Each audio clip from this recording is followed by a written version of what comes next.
Welcome back to 360 Comics. My name is Joe, and today we're talking all about the indie books from the last year that I'm speculating on.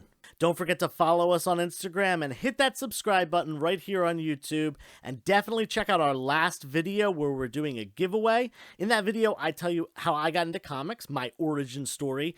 And all you have to do to enter the giveaway is subscribe to the channel, like that video, and leave a comment on that video telling me your origin story. One lucky winner will get a copy of Spider-Man #1 by Todd McFarlane. Before we get into the books on the list, I want to talk about this book right here, Something is Killing the Children #1. And this is the 8th printing variant because I missed the boat on this book. It came out at a time where I had just bought a house and I was not buying any new comics, unfortunately.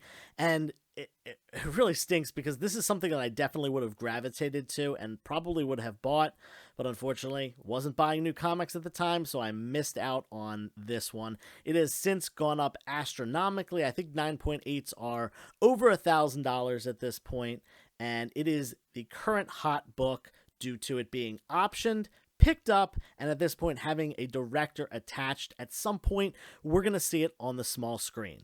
The question about this book is, will it be the next Walking Dead? And I'm going to say probably not, because Walking Deads are few and far between. But it does have the possibility. We're going to see it on TV at some point, and if the show does well, I could see this book going up more in price from where it is, but it also could fizzle out. Now, the rest of the books here are much lower in value. There's much less hype behind them, but they could someday work their way up to being the next Something is Killing the Children. As always, nothing that's said in this video should be considered financial advice, and speculation can be a very risky thing to do with your money. And stick around to the end of the video to see 3 additional honorable mentions. We'll kick off the list here with The Department of Truth from Image Comics, and the thing that this book has going for it the most is that it was written by James Tynion IV, or James Tynion IV.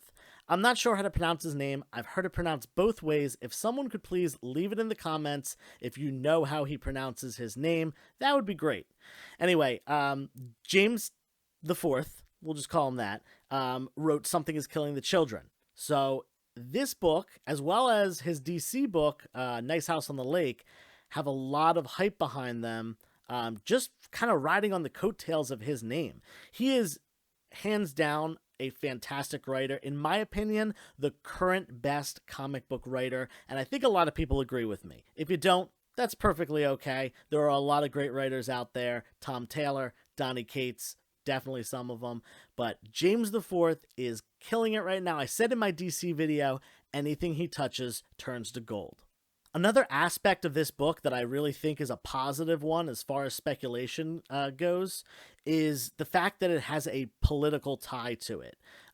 Politics are really, really hot now. I have to think that more people are involved and informed or misinformed about politics now than ever before. And because of that, I think there's going to be more of an interest in pieces like this, of entertainment and of media that tie in with the current political climate as well as just politics in general. Lastly, I think this could adapt really, really well into a nice flowing ongoing television series, and the imagery for it, I can even like picture something like this cover here, as like an intro theme song to the show. Next up on our list, we've got Eat the Rich, and man, I think that title alone is just so catchy and makes you really wonder what's inside this book. What is this all about? And I think that's, the initial aspect of it that I really like for spec purposes. The second thing is that it's a Boom Studios book, and Boom Studios is killing it right now. Killing it. Yeah, Something is Killing the Children is a Boom Studios book. Being tied to that publisher, I think is really, really good. They're doing some great stuff like Eat the Rich and Something is Killing the Children, and they're also doing Magic the Gathering and Mighty Morphin Power Rangers, which is great to see. Some nostalgic things, from my childhood. But yeah, this book is great. One of the things about it that I really like that is also a concern to me is that it's very similar to the movie Get Out. which was a Jordan Peele movie from a couple years ago. If you haven't seen it, it's one of my favorite horror movies of the past decade or so, and you definitely should check it out. But it could be really beneficial to be similar to that, because that movie was immensely popular, and that audience may be attracted to this book as well, or a possible movie or show. But at the same time, is it too similar? That's an important question. If something is too similar, it's never going to sell. It's never going to, really pick up popularity, because it's going to look like a knockoff. Whether it ever gets picked up or not is one thing. I'm just excited to see the rest of this run come out. We're only in issue 2 right now, and I'm already gripped. Moving on now to our second Image Comics book on the list, we've got Shadecraft, and this is issue number 1. It might not look familiar to you because it is the second printing of issue number 1, and I missed out on the first printing, and I'm kicking myself about it because I have not been able to find it in the wild since it came out in the beginning of the year, and I'm probably just going to resort to buying it online at this point because I really would like a first printing. That being said, this story is great. It kind of reminds me of Witches, the Scott Snyder book from like 7 years ago, which is my favorite indie book of all time, my favorite horror book of all time, and I definitely recommend that, but we're talking about Shadecraft right now. So, Witches was originally picked up, but nothing ever came of it, so I'm kind of hoping something happens with this book.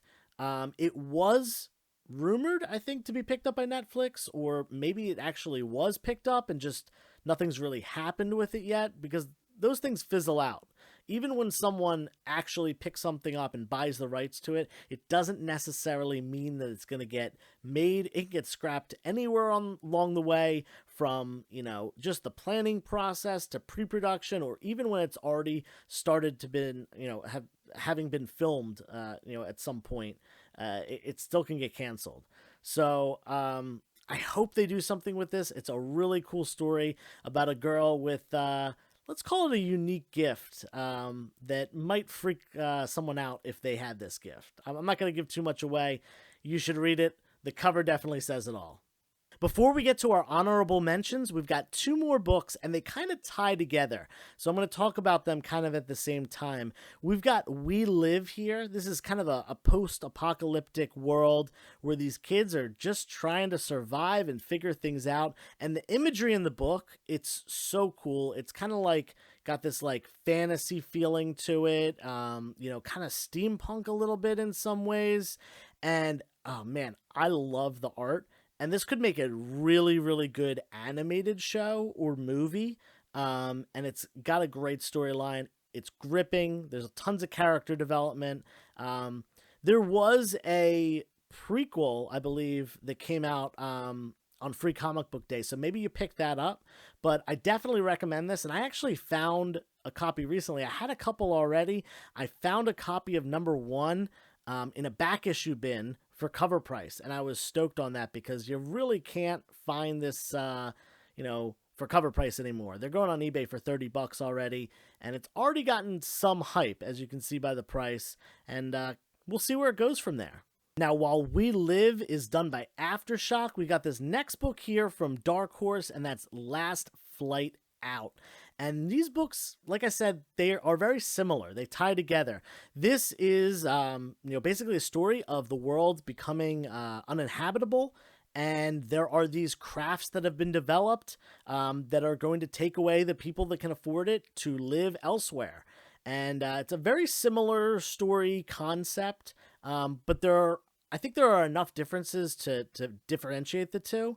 But I'm thinking that only one of these 2 books is going to take off if either of them do. I can't really see both of them, blowing up and becoming something just because they are so similar. Now, We Live came out first. It's already got some hype behind it, but that doesn't necessarily mean that Last Flight Out won't surpass it eventually. We don't know. So I have both. I like having both just because if one does well, I've got that one. If the other one does well, I've got that one as well. So I think a lot of the hype around this book has to do with how well We Live sold. And the first week or 2 that this was out, it kind of flew off the shelves, and I saw some copies on eBay selling for like triple cover price, like only about a week or two after this issue came out. So we're gonna have to see where they go from here. But they're both great stories. I both recommend them as readers. And as far as picking them up, if I had to choose one, I would choose We Live personally. But you never know. Could be Last Flight Out. First up on our honorable mention list, we've got The Me You Love in the Dark. I really like this book. It's gloomy and doomy, and Scotty Young writes it, which is pretty cool. I actually like his writing a lot. I'm not a super big fan of his art, but people seem to like his books. We've got like Strange Academy and things like that. So we'll see what this book does. It's not on the list per se, but it is definitely an honorable mention. Same here with this next book, Geiger. I got into this a little bit late, so I've got some weird glow-in-the-dark variant cover of #1, but I think there's potential here. Everyone that I've talked to that's reading this book loves it. I'd say that I like it. It's like a strong like. I wouldn't say I love it, but I know a lot of people that do, which is a sign that the book's popular. And our final honorable mention book is Locust. But as you can see, I don't have a copy of it. I have not read this book yet. I don't own it. But I have heard from so many people that it's a really great read. It's from Scout Comics. And like I said, I tend to listen to the people around me that are reading because I value their opinions. And I've heard all good things about Locust. And I'm definitely going to read it eventually. And I'm probably going to pick up a copy for myself. But I haven't done so yet. I'm behind on it, but I had to put it on the list because so many people, gave me the thumbs up on the book. So just letting you know, The Locust from Scout Comics, or Locust. I think it's just Locust, no the. Check it out. As far as this list goes, I think Department of Truth is going to be my #1 pick from this list. I mentioned multiple reasons why I think it's a good choice and why I think it could easily be made into a television show or a movie. And in addition to that, I think there's a lot of longevity in just the comic run itself outside of other media. So I think it has a lot of staying power. As far as the comic goes and as far as other media goes. So I'm going to give it the 2 thumbs up right here as a spec that I'm looking at moving forward. As always, thank you for sticking around to the end of the video. Make sure you hit that subscribe button, ring the bell for notifications, give me a thumbs up for the like, and leave a comment down below. I'd love to hear your opinions. If you think these books are good speculation books with lots of potential, let me know. If you think that you're not so keen on 1 or 2 of these books, let me know that as well. Either way, until next time, turn the page, wash your hands.